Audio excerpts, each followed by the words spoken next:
Thomas here with Much Props, going to give you another how-to video. Today I am building something inspired by another YouTuber.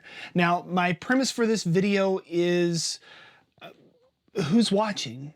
I know that a lot of people go to YouTube to have entertainment, to learn things, and a lot of times we are drawing inspiration from the work of others. We live in an awesome age where literally anything that we could possibly want to learn how to do, there's somebody out there on YouTube teaching you how to do it. And I am like everybody else. I like to watch YouTube. It is one of my main consumptions of entertainment.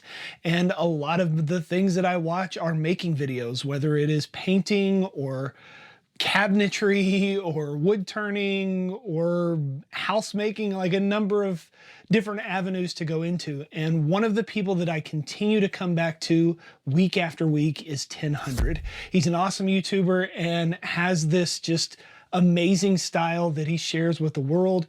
Seems like a real down-to-earth guy, and he's currently working on a trading card game that I think is pretty awesome, and I'm probably going to end up buying. But I wanted to make something from his little world, which you've seen me do before. I have made a watcher from his stuff, which is this video, and I made it out of like a resin polymer epoxy mixed stuff, and I know that that's not really accessible to a lot of people, so I thought I would make it out of EVA foam, which is what a lot of people come to my channel to watch. So without further ado, today we are making a watcher based off of 1000's work out of EVA foam.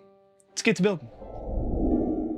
Typically, this isn't where my videos start. I usually skip the template making process because it adds several minutes to the runtime, but I'd like to include it every now and then so that those of you who are new to the channel can see how it goes. While I often use the foil and duct tape method to build a shape, this 1000 character is a bit larger than usual. To start, I'm building the basic structure out of cardboard to get it to scale, then finishing it off with the foil and duct tape. I'm looking at a flat painting 1000 did a while back and mentally converting it into a 3D shape. I'm not being overly precious or precise at this stage because I can always make adjustments later if I need to.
Once the basic shape is constructed, I need to now pull the template off of the form. I cover the entire object with foil and then proceed to run slightly overlapped strips of duct tape on top of that. I try to limit the amount of wrinkles. You can tighten up the duct tape with a quick blowtorch if you need to. Every artist is a filter. When you admire someone else's work, you are always seeing the world through their unique lenses, their struggles, their triumphs, and their specific brand of magic.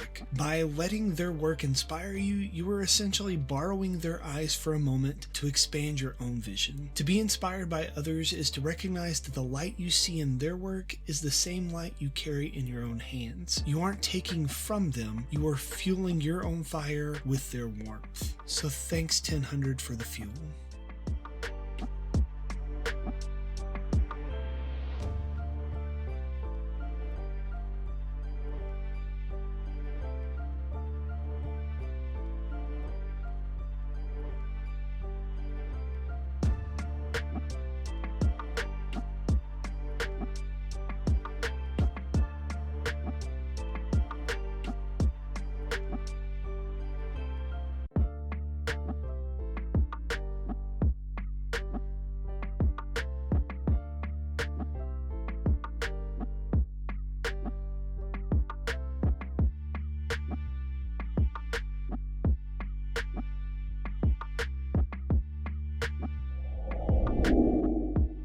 Once the entire surface is covered, I use a Sharpie to mark my cut lines. I make sure to highlight the high and low points of the model and add plenty of registration marks along the edges. This makes it much easier to align the pieces after they're cut. Since the foam starts out flat, the pattern needs to lay as flat as possible also. Next, I use a hobby knife to remove the duct tape and foil, transfer those shapes onto poster board, and then cut out a sturdy master pattern. I also use a pattern notcher to punch out the registration marks for precision. If you'd like to use these patterns yourself, they're always available for free in the video description. You can also find my entire library of patterns at muchpropstudios.com.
With a pattern drawn, labeled, and any extra details added in, we're ready to trace it onto our materials. I'm using 6mm EVA foam for this build. It's a perfect thickness for the pieces that need to bend while still maintaining their rigidity. It's my go-to for most of my mask and helmet projects. My patterns are taped onto sheets of 8.5 inch by 11 inch sheets of paper, so not quite an A4, and scanned into my computer. So all the dotted lines are places where you need to tape the pattern together before you trace it onto your materials. My cover letter for each template goes into detail about all the markings and how to use my patterns.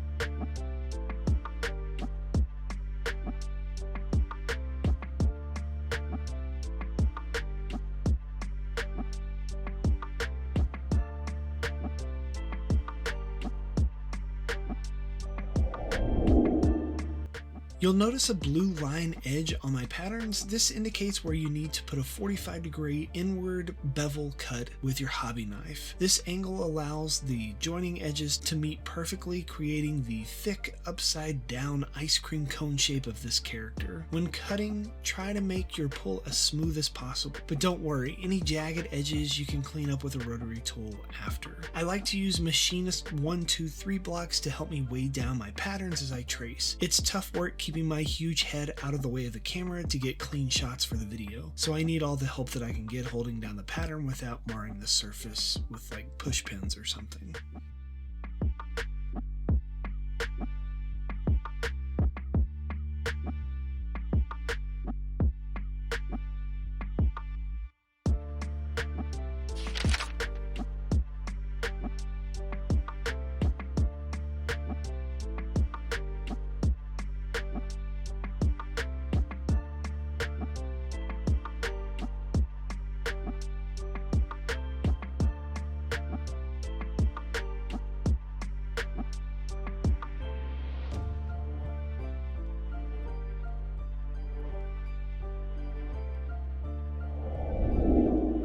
There are many different kinds of glue you can use to assemble EVA foam, and they all have their pros and cons. Super glue is excellent for small details, but it could be expensive pretty quickly if you're using it on a large prop, as well as making it brittle and ripping. Hot glue is a solid option, but because it takes a while to cool, it may be difficult to hold in place if you are short on patience, which I am. My personal favorite is contact cement. You apply a thin layer in both surfaces, let it set up for a few minutes, and then press it together. While there are cheaper brands available, they often require multiple coats to get a good bond. It does have an odor, so work in a well-ventilated area and throw on a respirator for good measure. I prefer to pay a little more money for the barge contact cement in bulk. Usually one coat is all I need for a permanent bond. Once the glue is no longer wet to the touch, you're ready to join the pieces together.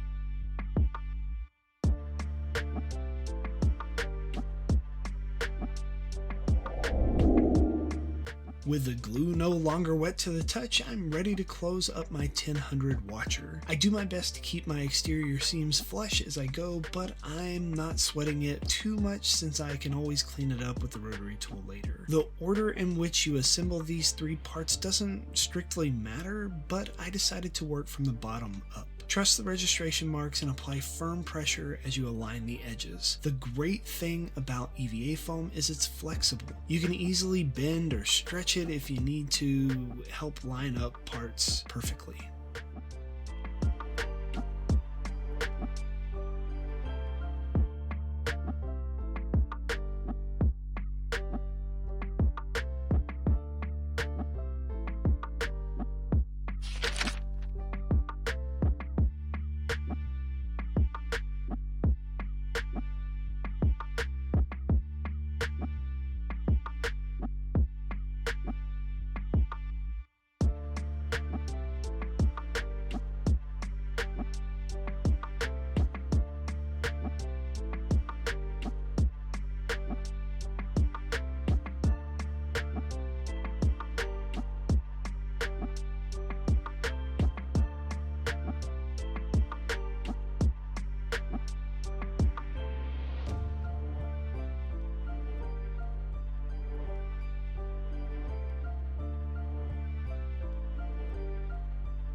Now that the parts are fully assembled, I can clean up those rough seams. I start with a sanding drum on my rotary tool to round over the edges of the watcher's points. While the sanding drum is great for shaping, it does leave visible scratch marks all over the foam. If you paint over this at this stage, these areas will have a completely different texture than the rest of the build and stand out. To smooth everything over, I switch to a stone bit and go over the edges once more. The stone bit acts like a finer grit, knocking back the high points left by the sanding drum and leaving a much cleaner finish.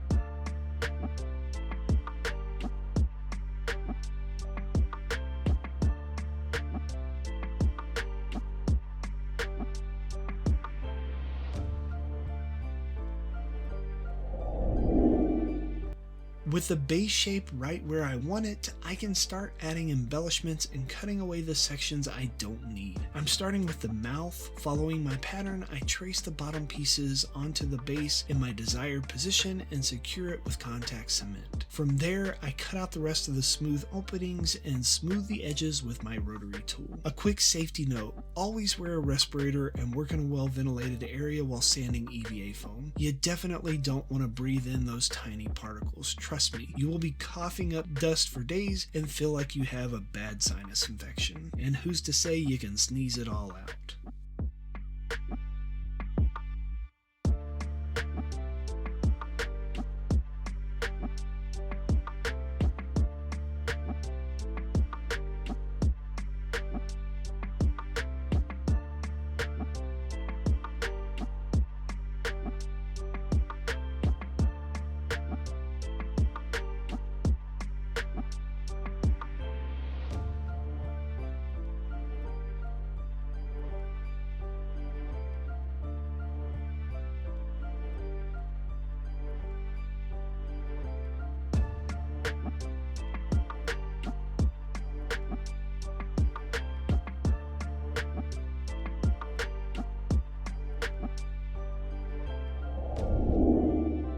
Just like the mouth, the pattern includes nose and eyepieces that need to be added to the base. I strategically placed the nose right over the top of the seam line. This not only hides the seam but also reinforces the area to prevent it from separating later. I'll secure those parts with more contact cement. You'll also notice a third eye on the forehead. I missed recording the footage for that one, but it's applied in exactly the same way as the other features. To finish it off, I sanded the transition on the nose until it was flush, blending it seamlessly into the rest of the mask.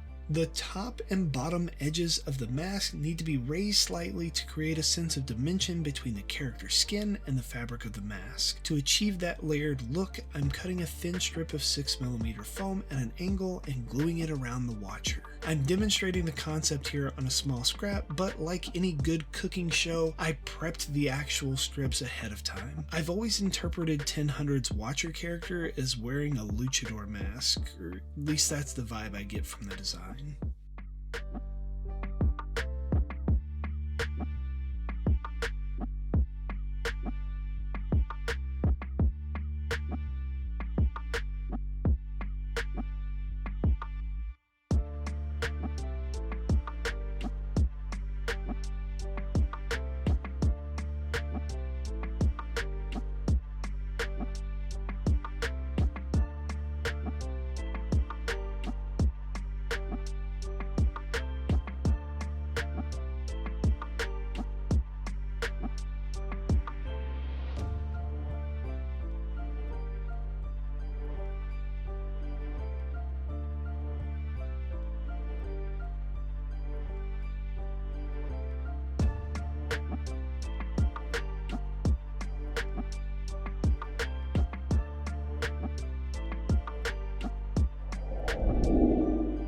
I want to smooth out the transition on my overlays with a little filler. You could probably skip this step, but I want my build to look as close as the reference image as possible. I'm using some gap filler, which is essentially EVA foam clay. Once it dries, this stuff becomes almost seamless after painting if you smooth it out correctly. You just scoop it onto the areas you want to bulk out and sculpt into the shape, much like traditional clay. I prefer gap filler specifically because it dries within 24 hours and sands down cleanly, which helps in blending perfectly into the EVA foam. I like to dip my finger in water to help smooth the surface as I go, and you can also use clay sculpting tools to refine the shapes where needed.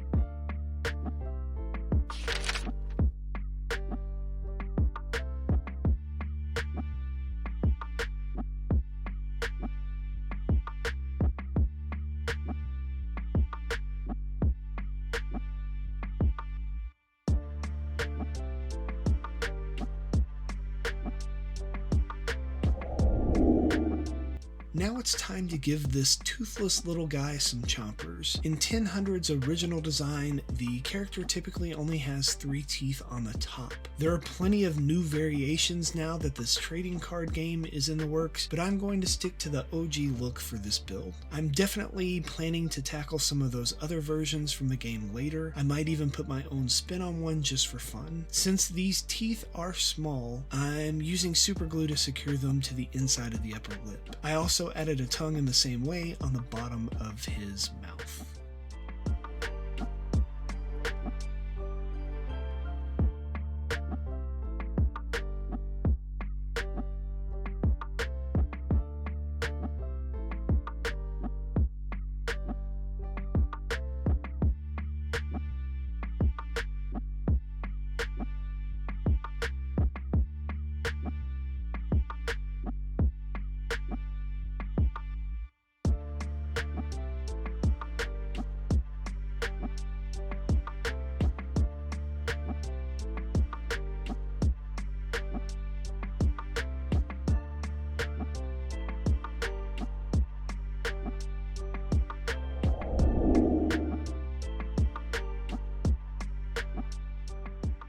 To seal my foam, I'm using 2 coats of black Plasti Dip.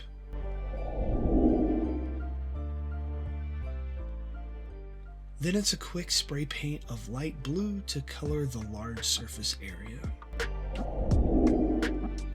To tidy up the remaining details, I'm pulling out my new binder of Posca acrylic paint pens, not a sponsor, though I would love for them to because I am obsessed. This set is incredibly versatile, featuring everything from ultrafine and bullet nibs to chisels and even brush tips. While I could use a traditional brush, I really enjoy the control and feel of acrylic paint pens whenever possible. 1000 often designs his characters using foundational color theory. My reference image uses complementary colors, meaning the skin and the mask are on opposite sides of the color wheel. This creates high contrast and really makes the colors pop. To start, I'm laying down a solid base layer for the skin, eyes, teeth, and tongue.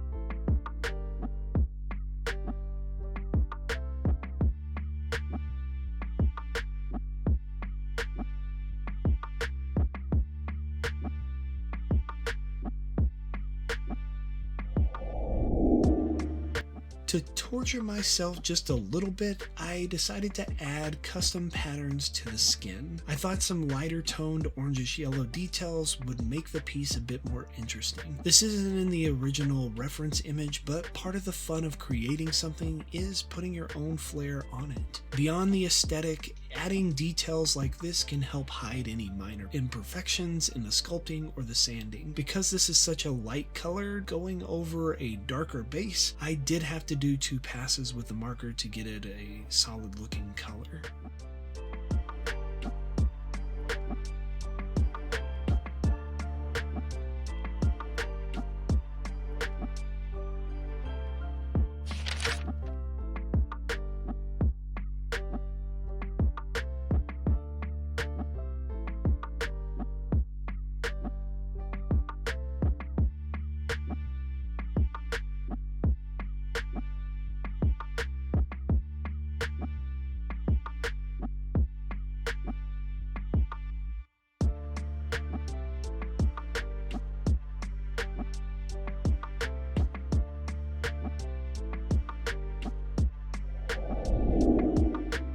1000 has this awesome print that I've always loved, featuring a cool pattern he calls a moon wave. It pops up frequently in his artwork, and I think adding it here will make this mask look even better. I am choosing a darker blue and drawing these swirls from the bottom of the mask all the way to the top. Posca markers have a nice flat finish, which really helps the sculpture match the matte look of the reference image. Once the pattern was finished, I added a little bit of black in certain areas to give it some depth and make the whole thing pop more. And with that, this build is complete. I hope you enjoyed this how-to and feel inspired to give it a try yourself. Please share this video around, maybe 1000 himself will even catch wind of it. I wish you all a great day, and I'll see you next week for another build.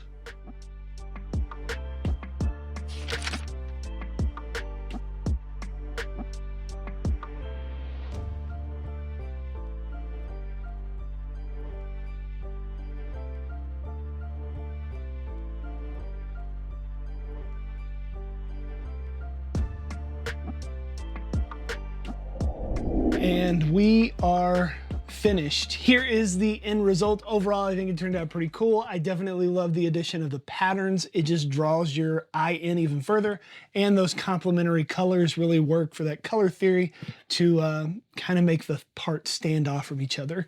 I think it's super cool to pull something from a flat image and make it into a three-dimensional object.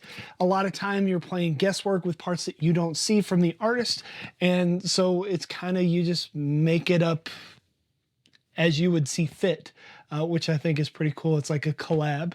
I think that the positivity you put out into this world will often come back to you tenfold. I don't know that anything will come of this video, but I definitely want to thank 1000 from the bottom of my heart for putting out the content that he does, being the wholesome guy that he is, and showing us his talents.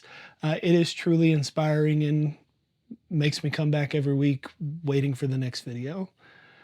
Maybe you'll try and make one of these yourselves and impress your friends with your ability to pull something from your favorite YouTuber's channel, make it, and then want to make another one.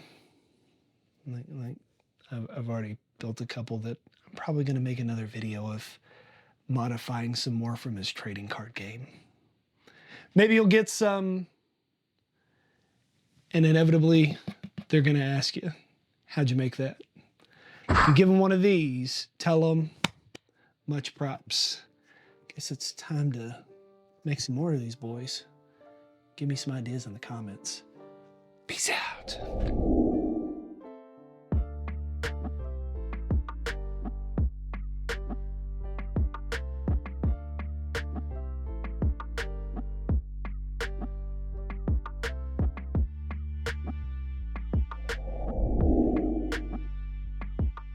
If you enjoy what I do here on YouTube and you want to see more builds like this one, please consider joining these awesome people listed here with me over on my Patreon to build a bigger, better, more creative community together.